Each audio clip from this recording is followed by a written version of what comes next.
তোমাদেরকে বলেছিলাম দীক্ষার ভিডিওটা ব্লগের আকারে তুলে ধরবো। কি অনেকটা সময় নষ্ট করলাম, তাই না? আসলে সময় পরিস্থিতি চাপে না, কোনো কাজ যতই করব ভাবি করাই হয় না। যাই হোক, আজ নিয়ে চলে আসলাম ব্লগ ভিডিওটা। বেশ সকাল সকাল উঠেছিলাম সেদিন, কিন্তু 3:30 পৌনে 4টা নাগাদ উঠেছিলাম, কারণ কাজগুলো তো সারতে হবে আর বাচ্চাদেরকে নিয়ে ওখানে যাওয়া যাবে না।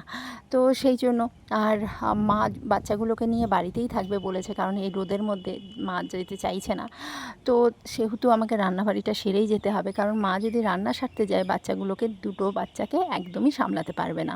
আর আমাদের সেই আশ্রমে ঢুকতে হবে মোটামুটি 6:30টার মধ্যেই, তাই তাড়াহুড়ো করেই কাজগুলো করছিলাম।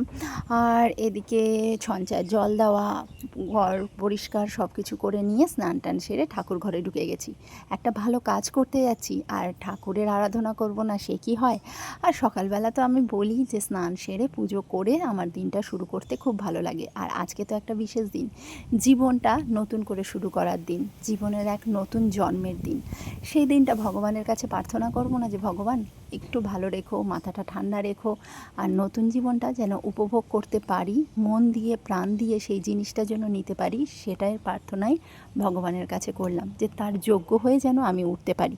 প্রত্যেকটা কিছু করার আগেই তার যোগ্য হয়ে উঠতে হয়।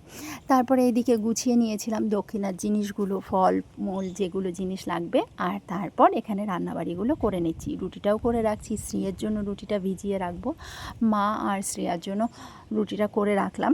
ওইদিকে ভাত তরকারি আর মাছের ঝোলটা না আমি আগেই করে রেখে দিয়েছিলাম। যাই হোক, আর এগুলো কাজগুলো সারলাম, কারণ মা যদি রান্না করতে যায় দুটোকে নিয়ে একদমই সম্ভব না, কারণ দুটোই দুষ্টু। বড়টা যদিও আমাকে ছেড়ে থাকতে পারবে, কিন্তু সবচেয়ে দুশ্চিন্তা ছিল যে ছোটটা আমাকে ছেড়ে কিভাবে থাকবে। জানো তো, দীক্ষার আগে যদি আমি জানতাম যে ওখানে বাচ্চা অ্যালাউ নেই, তাহলে হয়তো আমি দীক্ষাটা নিতেই পারতাম না। আর ভগবান যেটা চায়, যখন যেটা চায় তখন কিন্তু সেটাই সম্ভব। সেই জন্যই হয়তো ভগবানও জানতে দেয়নি, আর আমারও ঠিক ধারণা ছিল না। এত মানুষের কাছে বলেছি যে হ্যাঁ দীক্ষা নিব, কিন্তু কারো কাছে শুনিনি যে সেখানে বাচ্চা অ্যালাউ নেই। এই জিনিসটা আমার মাথায় ঠিক ছিল না। আর একবার যখন ফর্ম ফিল আপ করেছি, তখন দীক্ষাটা তো নেওয়ার যখন ভগবান ডাকছে, ভগবানের ভরসায় সব ছেড়ে দিয়ে দুজন মিলে বেরিয়ে পড়েছিলাম। হ্যাঁ, মাথায় তো অবশ্যই দুশ্চিন্তা ছিল, কারণ মা বাবাদের তো দুশ্চিন্তা থাকবেই সন্তানকে নিয়ে। তো সেই জন্যই আর ঠাকুরকে বলেছিলাম তুমিই সবটা সামলে নিও, তুমি যখন দিনটা ঠিক করে দিয়েছো, ক্ষণটা ঠিক করে দিয়েছো, তো তুমিই সব কিছু সামলে নিও। তারপর চলে আসলাম আশ্রমে, আর ঠিক আমরা 6:30 নাগাদই কিন্তু আশ্রমে ঢুকে গিয়েছিলাম।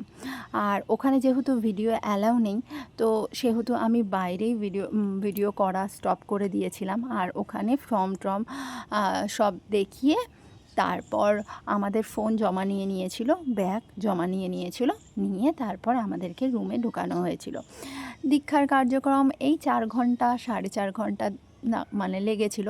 আর সত্যি বলছি, মানে এক নতুন উপলব্ধি, এত ভালো লাগছিল ওই 4 ঘন্টার জন্য, মনে হয় নিজেকে কোনো একটা অন্য জায়গাতে হারিয়ে ফেলেছি। মানে এতটা ভালো লাগবে সেটা আমি কল্পনাও করতে পারিনি। ওই জায়গাটা সত্যি মনে হচ্ছে ওই সময়টা যেন থমকে যায়, এক অনন্য অনুভব। তারপর সব কার্যক্রমের পরিশেষে আমাদের ওখানে খাওয়ানোর ব্যবস্থা ছিল। আমরা খেয়ে দিয়ে ঝটপট করে বেরিয়ে পড়েছিলাম, কারণ ছোটটা ওখানে কি দুষ্টুমি করছে কি করছে, যদিও আমাদের ফোন নেওয়ার সঙ্গে সঙ্গেই আমি ফোন করেছিলাম, বলছে যে বাড়িতে ভালোই আছে, অতটা আমার জন্য দুশ্চিন্তা করেনি। ওই যে বললাম, ভগবান যদি চায় তাহলে সব কিছুই সম্ভব। আর আমরা বলি না এই জিনিসটা এখন কেন হলো, এই জিনিসটা তখন কেন হলো না, আসলে কিন্তু ভগবান সব কিছুই ঠিক করে রাখেন আমাদের জন্য। আমরা কিছু চাইলেই যে হবে সেটা কিন্তু না, ভগবান মন থেকেই সৃষ্টি করে দেয় যে আমাদের ওই সময়ে ওই জিনিসটা চাওয়া উচিত।